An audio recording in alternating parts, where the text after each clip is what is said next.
price action entrou na minha vida, né, respondendo ele aí no final de 2009 com esse livro que eu citei, e imediatamente eu fiquei assim doido pela técnica e dali para frente todos os dias estudando alguma coisa. E o price action é o seguinte, ele é um nome que ele é muito difundido, mas o price action que eu uso é o price action de um cara chamado Al Brooks.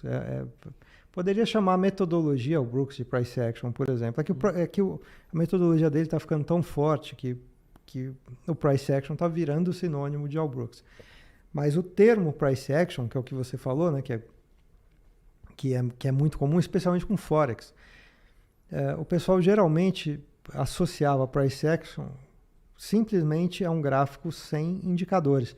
E aí usavam muito aquele negócio de pin bar, que não tem nada a ver com Al Brooks, né, barra Pinóquio, ou fazer coisas de 1 minuto, retração, isso e aquilo.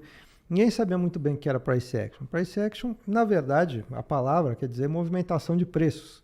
Então, realmente não tem né, assim, é um termo livre. Muita gente usa e nunca ouviu falar de Al Brooks. Mas o price action que eu estou me referindo é o price action da metodologia Al Brooks, que é muito bem estruturado, tem muito material e tem muita coisa para estudar. Não é um negócio que você vai chegar e falar, amanhã eu estou usando price action. Uhum. Infelizmente não é assim. Leva muito tempo e muita dedicação, porque você tem que aprender. É como se você aprendesse uma nova língua. Você aprende a ler os gráficos segundo aquela metodologia, né? À luz daquela metodologia. Você sempre vai ter traders que usam outras técnicas e tem que ser assim, porque senão, se um quer comprar, tem que ter alguém para vender. Alguém tem que enxergar outra coisa. Então, aqui eu estou me referindo ao price action do Al Brooks. Né? Tá. Foi o Al Brooks que desenvolveu o conceito do price action? Ou antes dele já usavam esse termo? Não, o termo...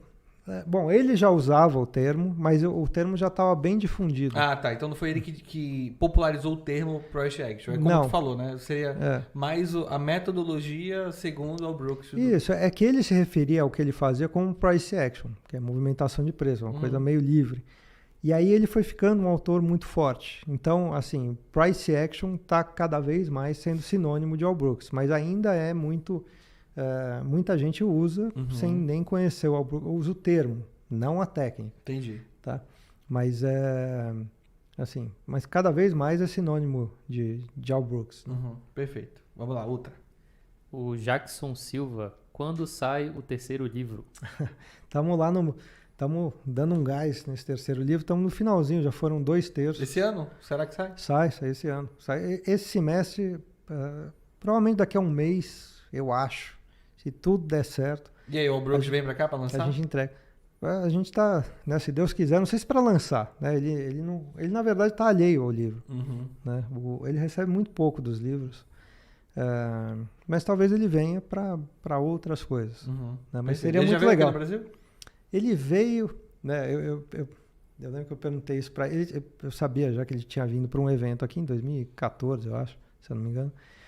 E aí eu perguntei como é que foi o evento, ele falou: entrei no avião, desci, falei, voltei para o avião, voltei para os Estados Unidos.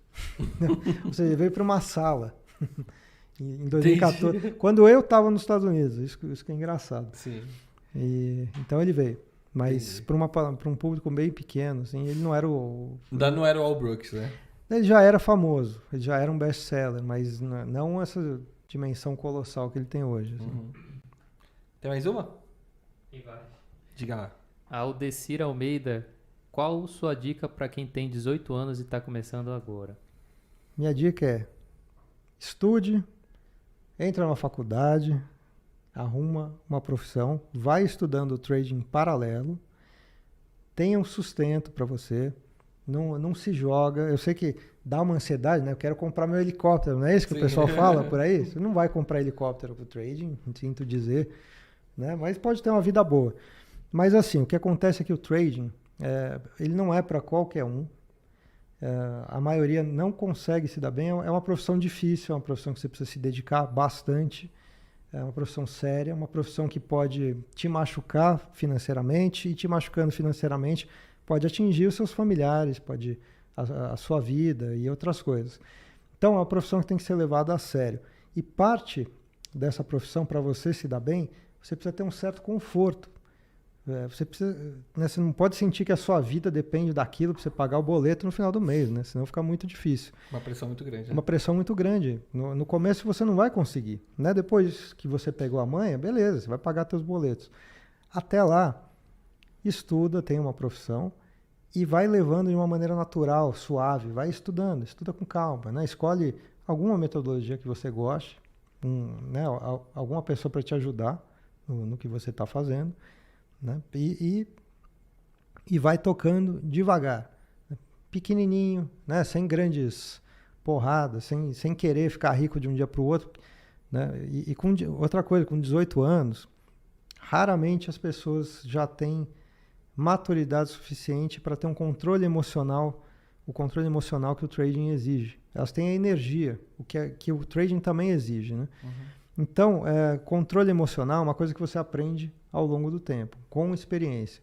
Então, eu acho que vale a pena, vai operando, opera pequeno, começa com simulador ou com lotes pequenos, testa vários mercados. O que seria, Felipe, assim, trocando em miúdos, né? E números o mais próximo de uma realidade, né? Para uma pessoa que está começando, assim, né? De capital para começar, de busca de uma meta mensal. Olha, eu sei que é muito relativo, porque tem N fatores. É relativo, mas algumas coisas não são relativas. Eu acho que independentemente da quantidade de dinheiro que essa pessoa tem com ela, né, do estoque de dinheiro, ela não tem que passar do lote mínimo, ou de duas ou 4 unidades de lote mínimo, até que ela aprenda. Porque o primeiro estágio não é ganhar dinheiro no trading. O primeiro estágio é você aprender a operar. Para você aprender a operar, você provavelmente vai fazer umas besteiras ali no meio. Isso faz parte. Ou seja, não depender do trading no início vai te trazer a calma e o foco necessário para você fazer o que interessa, que é estudar. Então, todo dia quando você for para o pregão, seja de Forex, de CFDs, de BME, olha lá de novo, de B3, o teu foco no pregão não deveria ser ganhar dinheiro. No início, deveria ser se desenvolver, dar um passo em direção a ganhar dinheiro no futuro. Né? Assim como qualquer profissão, você não pode chegar e achar que você vai se tornar um médico, um advogado brilhante, ganhar rios de dinheiro no primeiro ano da faculdade. Não, o médico vai ganhar dinheiro mesmo, depois de uns 10 anos, eu acho, 15. Né? E com o trading não é diferente, você precisa de experiência, de tempo de tela e está indo na direção certa. Mas tem tem vários caminhos que você pode tomar. Mas eu acho que o importante é isso. Não passar do lote mínimo, né? Depende do mercado. De uma unidade. Para operar 4 contratos, ela tem que ter quanto de capital? Mínimo, assim, com margem. Eu acho que o ideal era que a pessoa tivesse 2, 3, 5 mil para cada contrato aqui. Eu estou falando de B3, entendi, né? Uhum. Mas o fato é que as corretoras liberam a pessoa operar com R$100. Uhum. Então, aí você precisa ainda de dinheiro de margem e tal. Depois que você pega um pouco a manha, você precisa de menos capital, mas no início, provavelmente, você vai precisar de um pouquinho. Agora, pode operar simulado, só que se você opera o simulado, você não tem o fator psicológico, que pesa.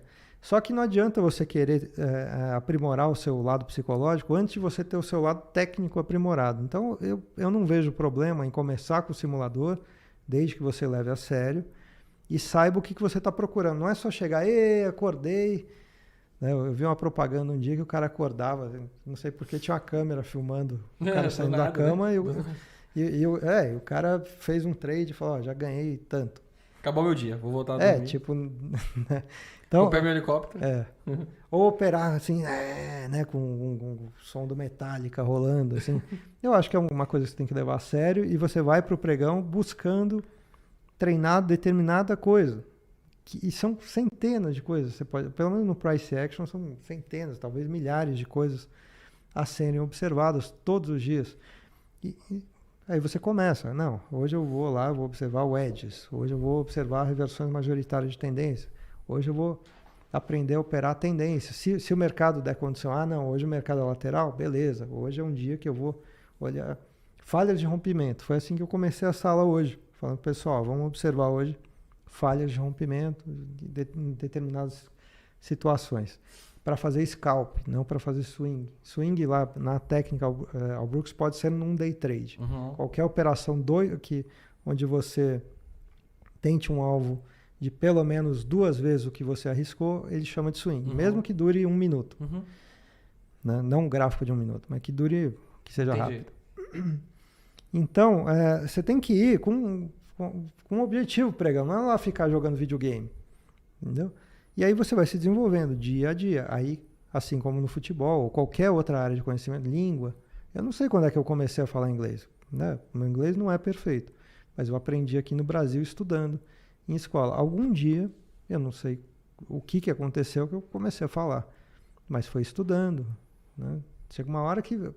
E isso aconteceu em várias áreas de habilidade. Né? Uma hora quando você vê, você está cozinhando. Sei lá, mesmo que seja para sobrevivência, eu digo. A gente é capaz de fazer tudo. E não é um dia que vira a chave.